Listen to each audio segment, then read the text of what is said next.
pues tiene que ver con la situación que viven muchas personas en nuestra ciudad, pues y en muchos lugares del mundo. Entonces es como un conocimiento también aplicado a un problema concreto, que también es algo muy cercano a lo que quiere y a lo que busca desarrollar Deeper Learning.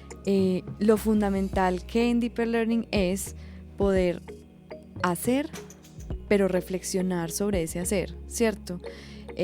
Buscamos que las experiencias que viven los estudiantes sean muy desde la práctica y que luego esa práctica se traduzca en una reflexión colectiva, ¿cierto? ¿Qué aprendimos? ¿Cómo lo aprendimos? ¿Por qué lo aprendimos?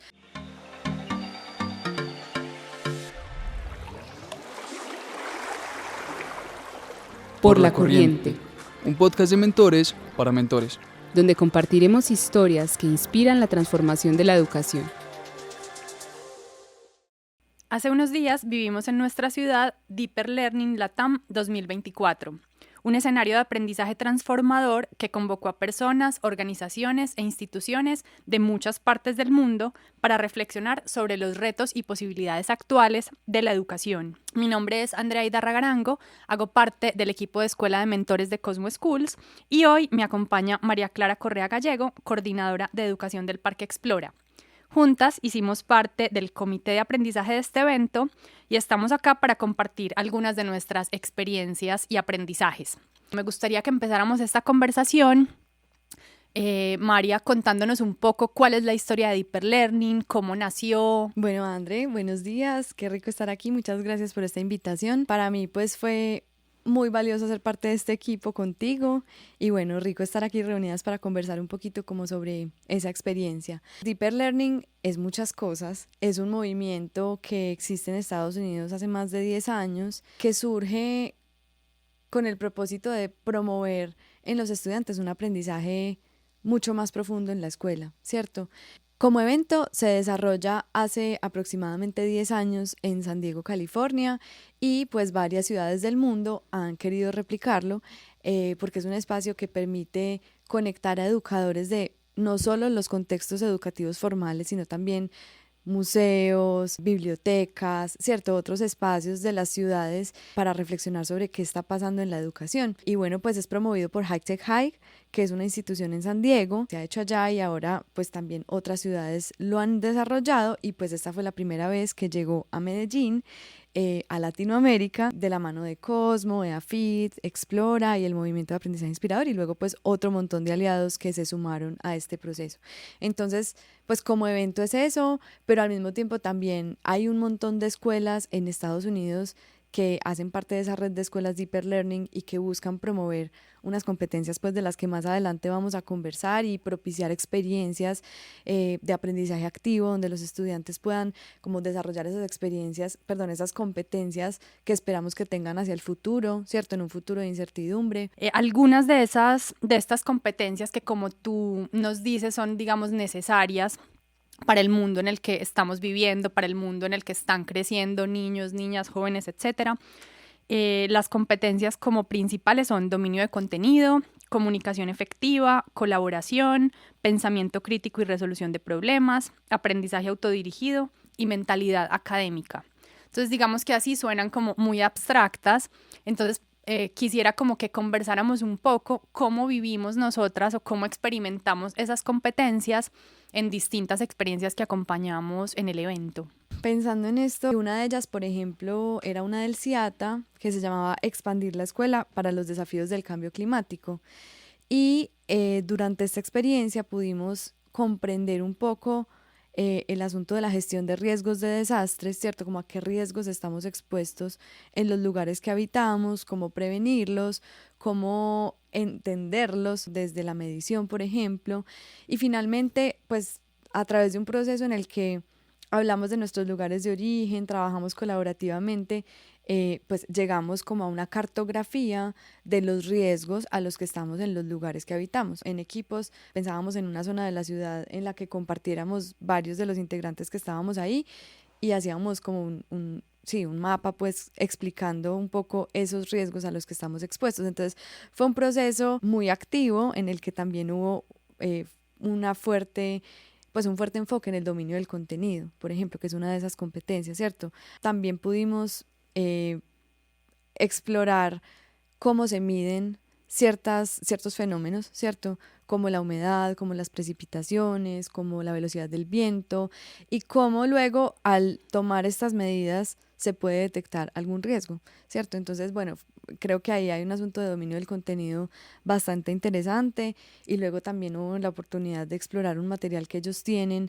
que nos permitió como afianzar mucho más esos aprendizajes. Pero mira que en esa experiencia que nos estás compartiendo, además del dominio de contenido, pues también hay un énfasis en la resolución de problemas, porque es cierto, el asunto de atender el riesgo pues tiene que ver con la situación que viven muchas personas en nuestra ciudad pues y en muchos lugares del mundo. Entonces es como un conocimiento también aplicado a un problema concreto, que también es algo como muy cercano a lo que quiere y a lo que busca como desarrollar Deeper Learning. En esa misma línea, yo acompañé una inmersión, pues acompañé y la vivencié, que se llama Mi Bella y Mi Bestia. Es una inmersión súper linda que primero construyó un hilo narrativo muy bello, como en todos los momentos en los que estuvimos ahí, y se preguntó por la construcción cultural de lo bello y lo monstruoso. Entonces, digamos, para reflexionar sobre eso, primero cada una pudo expresar como sus, pues yo voy a decir prejuicios, pero como sus percepciones sobre qué consideraba bello y qué consideraba monstruoso.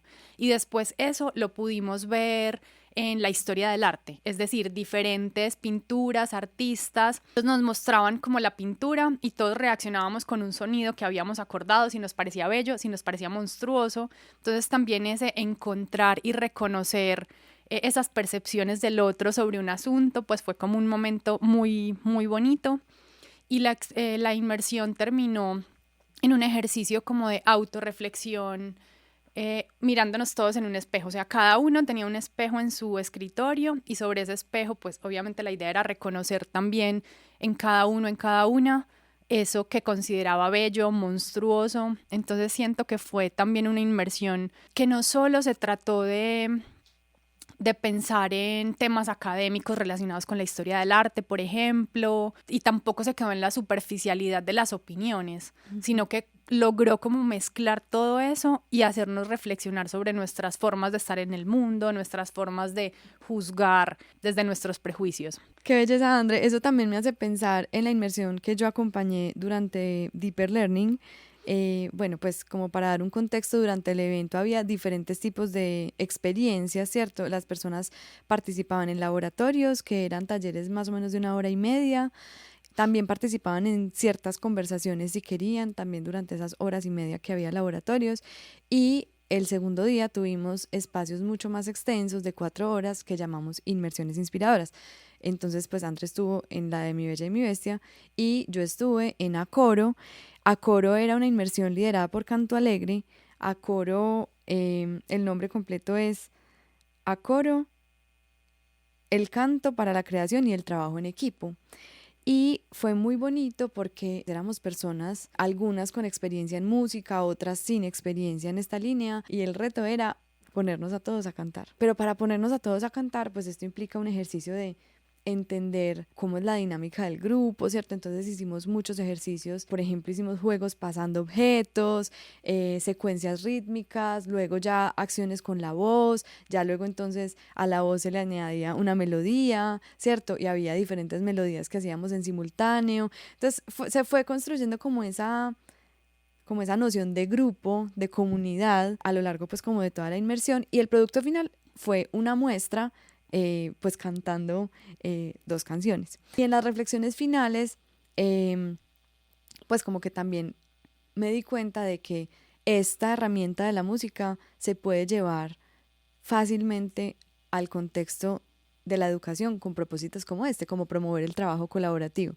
Y mira que por lo que estás contando y describiendo, pues también tuvo que haber una comunicación efectiva. Pues se trata también de poder seguir instrucciones, de estar atentas y atentos a lo que se debe hacer, pues como esa, no solo colaboración, sino esa sintonía. Ahorita usabas esa palabra que me parece muy bella como para exponer eso y que no solo se logra en la música, la podemos lograr en otros escenarios de la cotidianidad, en el ámbito de la educación y en otros ámbitos también.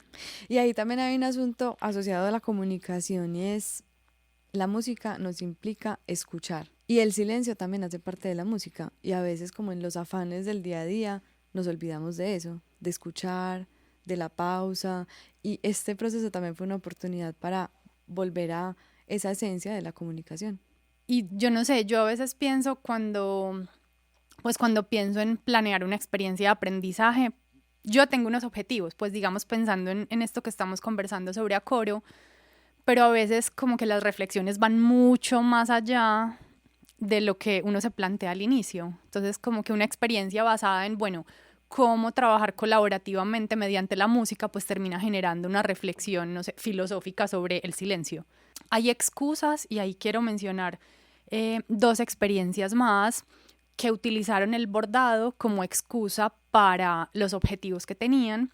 Una de ellas del Parque Explora justamente, Entre Hilos y Estrellas, y el objetivo era tener una conversación alrededor del sistema solar, pero también pues hablar de la historia de la astronomía y al mismo tiempo hablar sobre, bueno, no sé si hablar, pero sí experimentar como las escalas del sistema solar para llevarlo a un bordado colectivo. Entonces es como, primero, como una práctica ancestral, como el bordado, y cómo esa práctica sirvió para motivar una conversación alrededor de la ciencia. Y además en la exhibición, en el momento que pudimos ver pues como el producto de estas inmersiones, ver ese bordado pues colectivo pues me pareció un producto muy bello. Y otra de las experiencias, bordar el cuidado, que buscaba como dejar una reflexión alrededor de la importancia del cuidado en el liderazgo, ya fuera liderazgo educativo, bueno, liderazgos culturales, etcétera, y cómo también el bordado sirvió para conversar sobre eso. Entonces también es un poco como la reflexión sobre que no tenemos que inventarnos el mundo otra vez, porque es la música, porque es bordar, porque es tejer, porque es la literatura, el arte, pero es cómo podemos transformar o cómo podemos llevar eso que ya existe a experiencias que nos hagan pensar cosas nuevas. Sí, André, pues yo creo que las competencias nos ayudan a entender un poco más en profundidad de qué se trata Deeper Learning. Y hay otro asunto que yo creo que para mí ha resultado esclarecedor. Yo debo confesar que Deeper Learning es tan grande que a veces es difícil como definirlo. Pero algo que hablábamos cuando estábamos preparándonos para el evento y acompañando pues como todas estas experiencias era lo fundamental que en Deeper Learning es poder hacer, pero reflexionar sobre ese hacer, ¿cierto? Buscamos que las experiencias que viven los estudiantes sean muy desde la práctica y que luego esa práctica se traduzca en una reflexión colectiva, ¿cierto? ¿Qué aprendimos? ¿Cómo lo aprendimos? ¿Por qué lo aprendimos? Y sobre eso que dices, María, también pienso en otra cosa que es fundamental y tiene que ver, pues digamos que yo la vi un poco en una inmersión de Cosmo, Amar la trama más que el desenlace, que digamos retomó el proceso creativo como una forma o como una excusa para aprender. Entonces, en este caso fue más como el camino de exploración que nos llevó a la creación de un producto. El centro no es el producto, el centro no es el resultado, el centro no es si lo que construimos quedó perfecto, el centro es cuál fue el camino que recorrimos para llegar hasta ahí, qué conversaciones tuvimos, qué pudimos investigar, cuáles fueron los detonantes, o sea, qué nos motivó a llegar hasta ahí. Entonces creo que ahí también hay algo fundamental porque a veces en la escuela, bueno, y en otros escenarios, la escuela no es el único escenario educativo, nos concentramos mucho en la nota, en cómo le quedó esto, cierto, como en la perfección del resultado, cuando realmente es el camino que nos llevó hasta ahí, muchas veces lo que recordamos. Eso me hace pensar también en otra inmersión que hicimos desde el Parque Explora, que se llamaba Será para siempre, diseñemos experiencias memorables de aprendizaje. Y fue muy bonito porque las personas en un momento salieron a recorrer espacios del museo en búsqueda de la inspiración, ¿cierto? Porque también yo creo que en estos procesos es muy importante tener muy buenos referentes para las construcciones que los estudiantes están haciendo o para sus creaciones. Cuando estamos pensando pues en este caso, era diseñar unas experiencias inspiradas en el museo, entonces, ¿qué mejor referente que los espacios del museo, ¿cierto? Para identificar como cuáles son esas características fundamentales, esos criterios de éxito de lo que estamos haciendo, y luego volver al salón y permitirnos prototipar, experimentar, darnos retroalimentación a través de un proceso de crítica y luego llegar a un producto final. Estoy completamente de acuerdo contigo en que el proceso tiene muchísima relevancia, tiene más relevancia incluso que el resultado, pero también en ese proceso se puede dar múltiples oportunidades a los estudiantes para llegar a un producto que les permitiera materializar su aprendizaje y al mismo tiempo sentirse pues como orgullosos de ese proceso que vivieron. Bueno, hicimos como un paso muy rápido por las experiencias en las que nosotras estuvimos o que acompañamos. Queremos como hacer una listica para que las personas se atrevan cada vez más a implementar estas competencias y estas experiencias de aprendizaje profundo en su práctica cotidiana. Entonces les queremos dejar como, no sé, una listica que no será la única lista, pero sí la que vamos a crear María y yo sobre qué deben considerar sí o sí para planear o para pensar una experiencia de aprendizaje profundo. Si quieres empiezo yo, pues que la tengo acá pensada. De una. Creo que lo primero o una de las cosas, bueno, digamos que sin orden, una de las cosas más importantes es que esa experiencia esté conectada con las necesidades, los intereses y las problemáticas que rodeen a quienes van a vivenciarla o experimentarla. O sea, como esa conexión con la realidad. Súper de acuerdo contigo, André.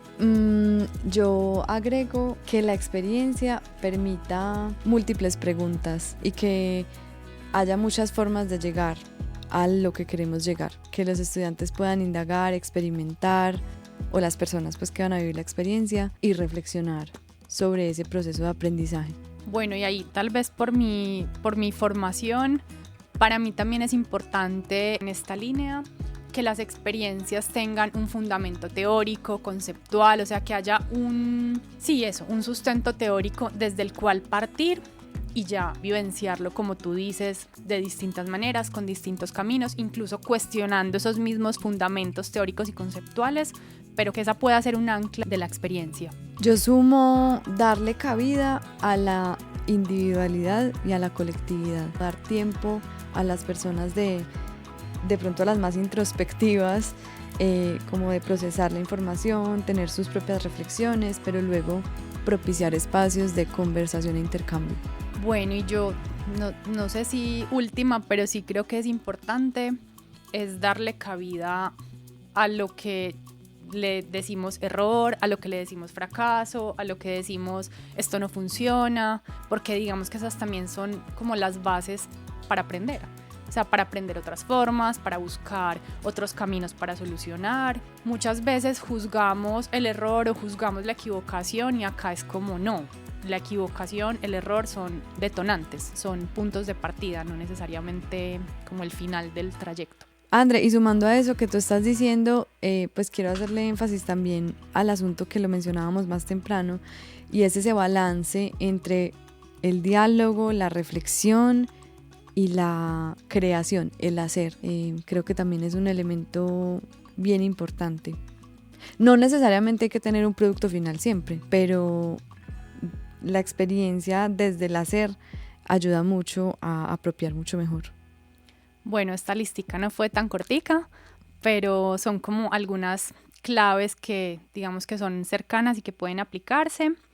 Les contamos que en nuestro próximo episodio vamos a contarles cómo fue una experiencia de laboratorio facilitada por un mentor de Cosmo Schools y que igual las personas que escuchen el podcast van a poder replicarla en el aula o en el contexto en el que se desenvuelvan. Entonces, bueno, recuérdenlo para que se conecten. Muchas gracias, André. María, gracias a ti por habernos acompañado y bueno, por este camino que caminamos con el evento de Deeper Learning Latam 2024, espero el 2025. Gracias. Por la Corriente es una producción de Escuela de Mentores de Cosmo y hace parte de nuestra estrategia para formar una comunidad mentora expandida.